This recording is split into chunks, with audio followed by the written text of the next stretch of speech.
G'day everyone, it's Michael here, coming at you from the Gold Coast today, and I want to talk about two things that are really important on any shoot, whether you're doing photography or video, but especially video on the Canon 5D Mark IV.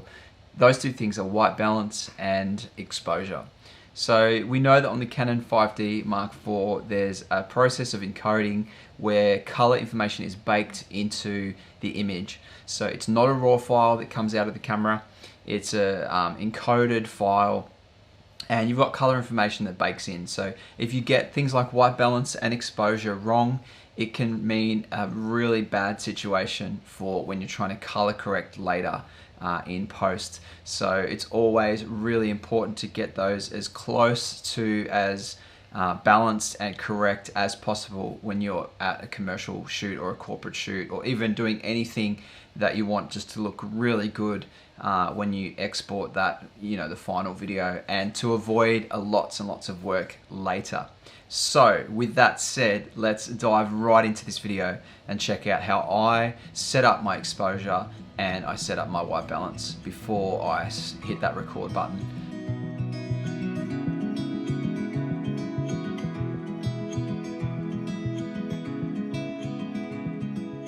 So for white balance, basically I set up the image using the histogram. Now I did a video which was really well received. You can check out the link above.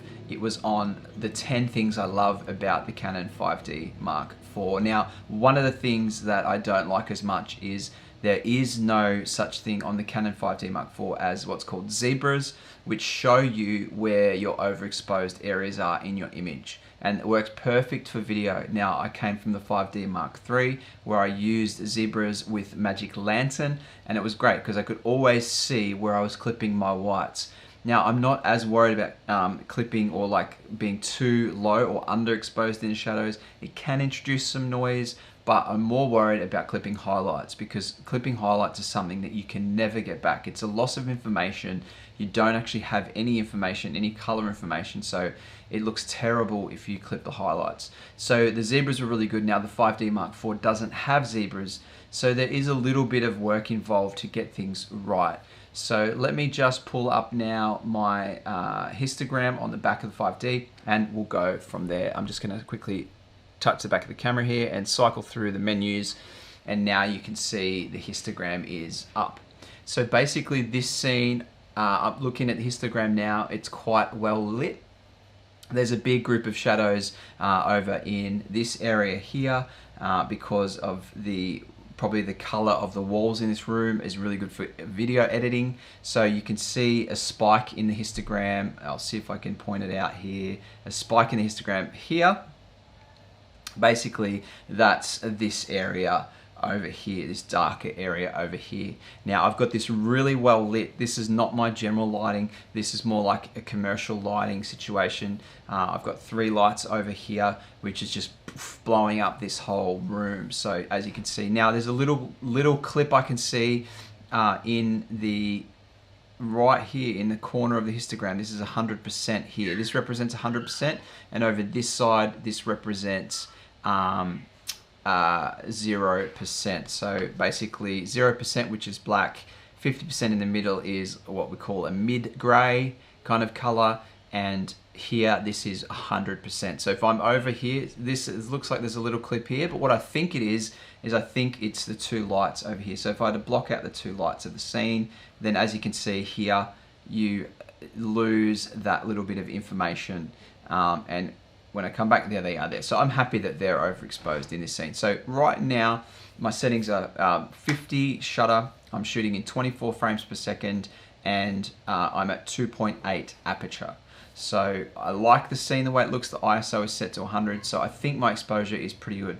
Now, what I'm gonna use to check it is this little gem here. This is a gray card, and on the other side, it's a white card. So pure white and 18% gray on this side.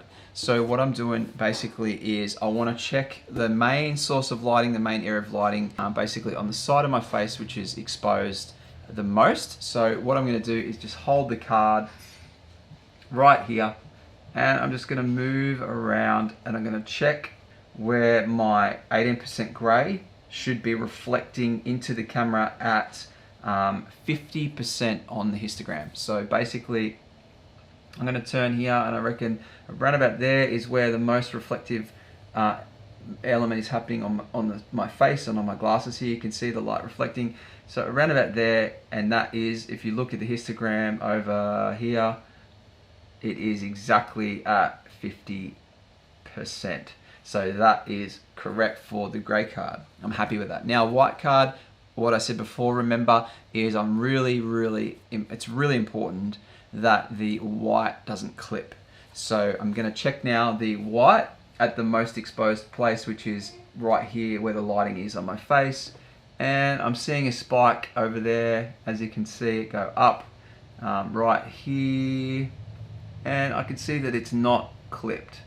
So that means my white is within the range that the camera sensor can pick up, and that's exactly what I'm looking for. So I know now that my image is really well exposed, and I'm really happy with that. So let's say, for example, I had a different setup where let's just kill a couple of these lights and let's look at a scene just like this. So basically I can see the scene is much darker, there's a lot of black in the scene, and I'm seeing that right out of the box, I'm seeing over here that there's something here that is clipping in the blacks, which means there's going to be noise introduced into the shadow areas, you know, down here in the frame. So what I want to do in this scenario is I want to basically stop down my lens, or up, I don't know. I want to increase exposure for this scene, the way this scene is lit. So if I was to then quickly just do a check of this, and if I thought this was good and I was happy with this histogram and I wanted to check it, I'd grab the 18% grey card. On the face here, I can see that it's around about the 40% mark. It's not 50%. So that means I can probably go up 2 stops, maybe 3 stops of light. So basically what I'll do is also check the white card and see where I am on the histogram with the white card. So with the white card, I'm down about, I would say, 1 whole stop as compared to what I was before. So let's get this exposure correct. So what I'm going to do is I'm going to reach out the lens here to the camera here, and I'm going to stop down the lens to about 2. So f2.0. So now checking the grey card. So I can see there I'm a little bit overexposed there. So I'm a little bit over 50 for my skin tone, the area of skin where I can see the most amount of light reflecting, and so I'm probably a little bit overexposed. So let me just jump back to 2.2, and then remember I'm exposing for skin tones always, because the rest of the scene I'm really more worried about the subject for interviews and setups like this. Might not always be like this the way I do it, but certainly for the area that I'm checking on is the face, where the face is lit. So that there looks around about right. So I'm right smack bang in the middle with my 18% grey. And then I'll jump to the white card and just check my white clip. And basically I can see there I'm within range for the white clip. Now I want to just check again that what's clipping over here is just these 2 lights on this side. So I'm just going to block them out of my scene, and I can see that that then disappears. So I know that that's what's clipping the white clip is just the 2 lights in the back, and my scene is correctly lit. So that's the way I use a white and grey card to check my exposure. So now I know this scene's right, and even though I've got some things happening here in the black areas of the scene, I know that my image is going to be fine and there's going to be no white clip.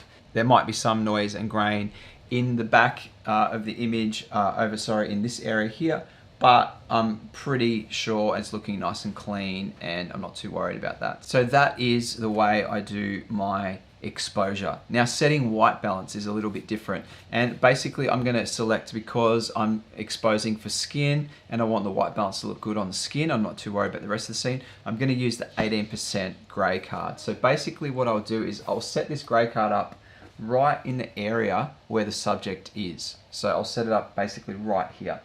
Then I'll take the camera off the tripod and I'll come over to the card, and I will photograph the card in this kind of reflective. Now I did the scene where I moved and I found where it's the most reflective of the lighting setup. Well, I'll set it up like that, which is basically around about here. So around about here, let's say, and this would be right over the face as well of the subject. I have the subject hold it.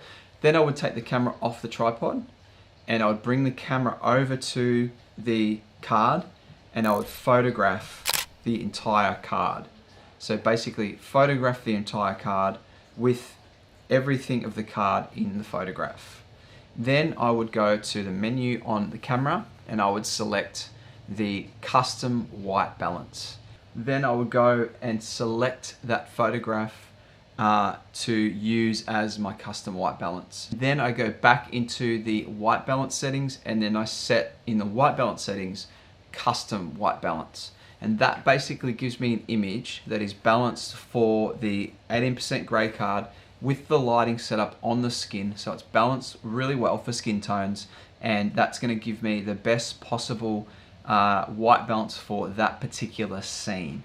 Now, there is sometimes when there might be a different color light coming in that's casting on a wall or something. So the actual light on the skin is correct, but there might be some casts on the wall. Now, the trick here is it's much easier to remove casts from a blank wall or a shadow area than it is to remove color cast from skin tone.